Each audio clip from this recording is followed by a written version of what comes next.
Hey everyone, thank you for stopping by my channel today. Happy New Year! It is Friday, January 1st, and in honor of the new year, 2016, I am going to commit to doing a new video every Friday. So just so that I can give you guys some consistency and some level of expectation and accountability, new video every Friday, 2016, bam. Moving on, today's video is going to be about how not to make a New Year's resolution, because I actually hate New Year's resolutions. The problem with setting a New Year's resolution is that it's inherent in the name that it's going to set you up for failure. What do I mean by that?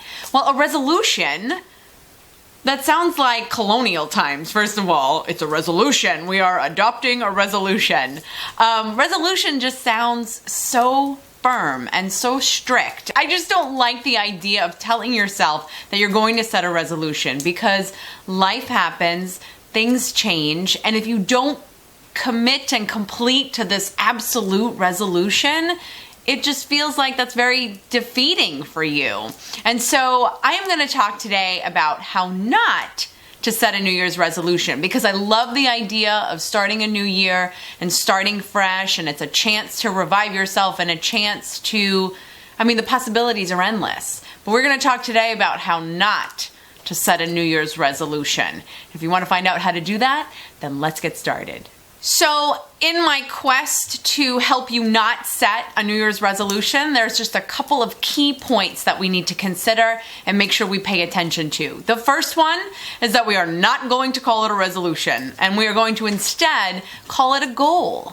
Call it a New Year's goal. A goal sounds so much friendlier. It gives you something to aim for, but doesn't sound as if it's a demand. A goal. We all have goals. I think it's good to have goals. So how about we set a 2016 New Year's goal and stop calling it a resolution? So in order to have a really good goal and something that will wind up working for you, something that you can achieve, a goal has to be defined.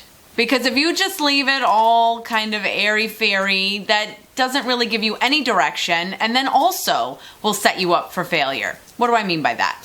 So a lot of people, and it's well-intentioned, I think one of the more common and popular New Year's resolutions this year is going to be healthier. We all want to be healthier right now. We want to live a long time, and who doesn't want to do that? So, okay, we want to be healthier, but what does that actually mean?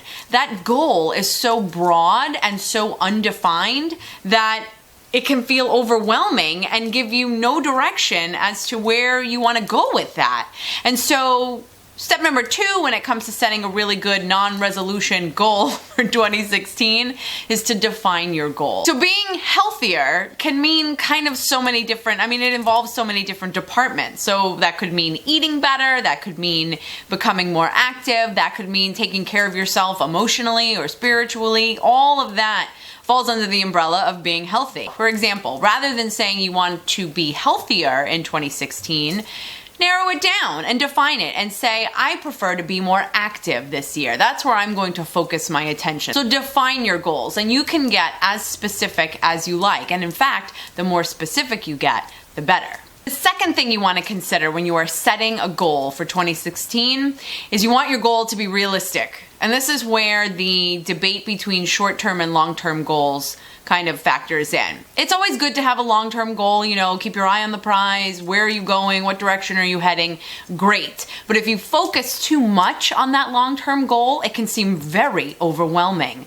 So it's better, and it's a safer idea to set a series of short-term goals, and it's best to start with one short-term goal. So for example, if you start out 2016 and you say, I want to run a marathon this year, good luck. Because from what I understand, running a marathon is really, really hard, and it involves a lot of training, and it involves a lot of specific training, and it isn't just start running around and you're going to be able to complete a marathon. So setting yourself up to say I'm going to complete a marathon in 2016, that may not work out so well, and then you might feel guilty because you didn't do it, and it might just feel bad all over. We definitely don't want to feel bad in 2016. So a better goal might be to make it a short-term goal. And so for example, rather than saying I'm going to become more active by running a marathon this year, how about you're going to become more active by going for a walk every day, taking your dog for a walk. I live for my dogs. Taking my dog for a walk. It's like a double bonus because you get healthier and your doggy gets healthier.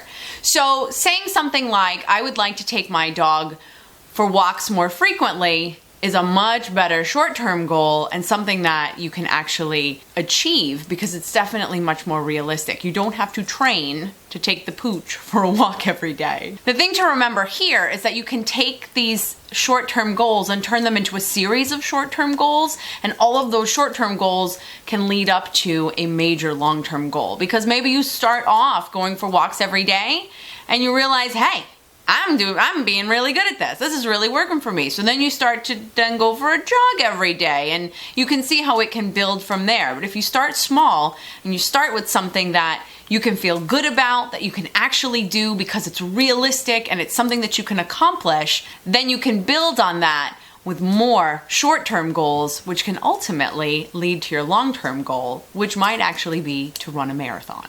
The last component that I want to point out when it comes to setting goals or short-term goals or goals for 2016 is the plan. You have to have a plan. If you just make this announcement and you say, hey, I want to be more active this year because I'd like to be healthier and maybe ultimately run a marathon, but in the meantime, start going for walks with my dog or by myself or whatever, you have to set the plan because it doesn't just happen. And the plan involves two things, the when and the what. When are you going to do it? And what do you need in order to do it? If you determine your schedule in advance or the when, you're less likely to argue with yourself. I heard a great quote about how people work out when they work out first thing in the morning, which is me. I work out every single morning and I have to because it's when I'm too tired to argue myself out of working out. And so I love that quote. I think that's awesome.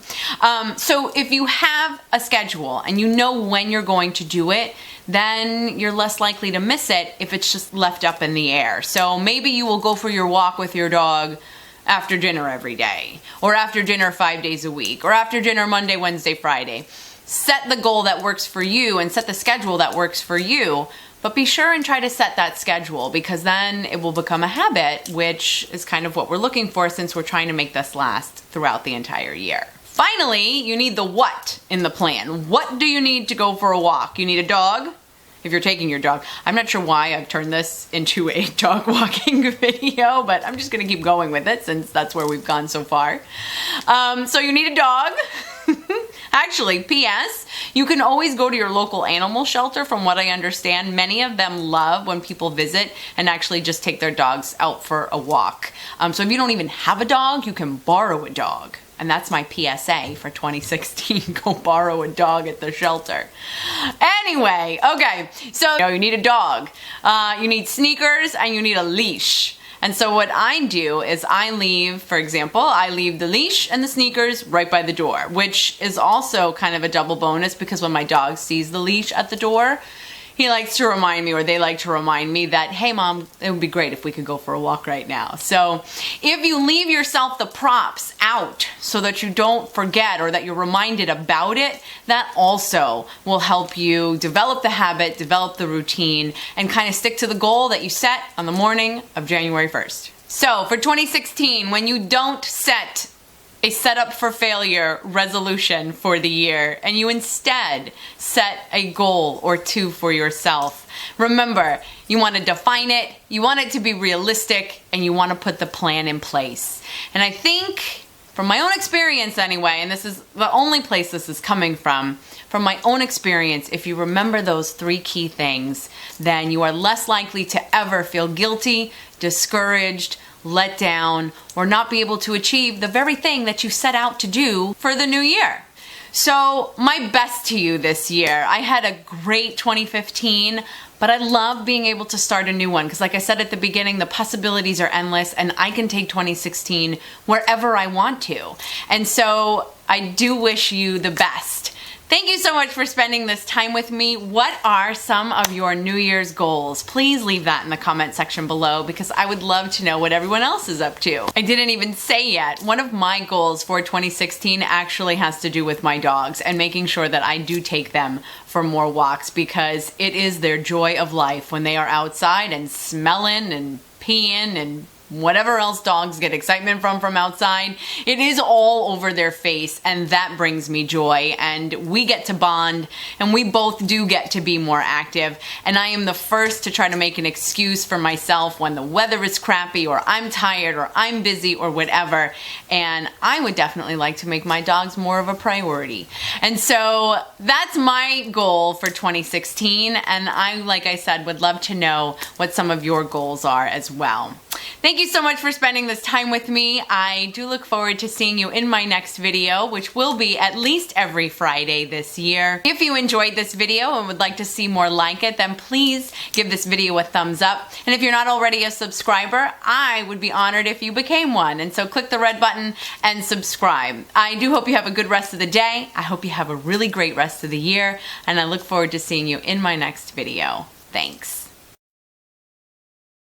And so, if you don't accomplish your resolution, you're going to feel like a schmuck and a failure. A schmuck? When have I ever used that word, schmuck?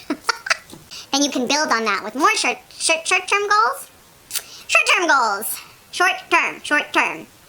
Otherwise, your feet are not going to walk you themselves. Your dog is not going to walk you itself either.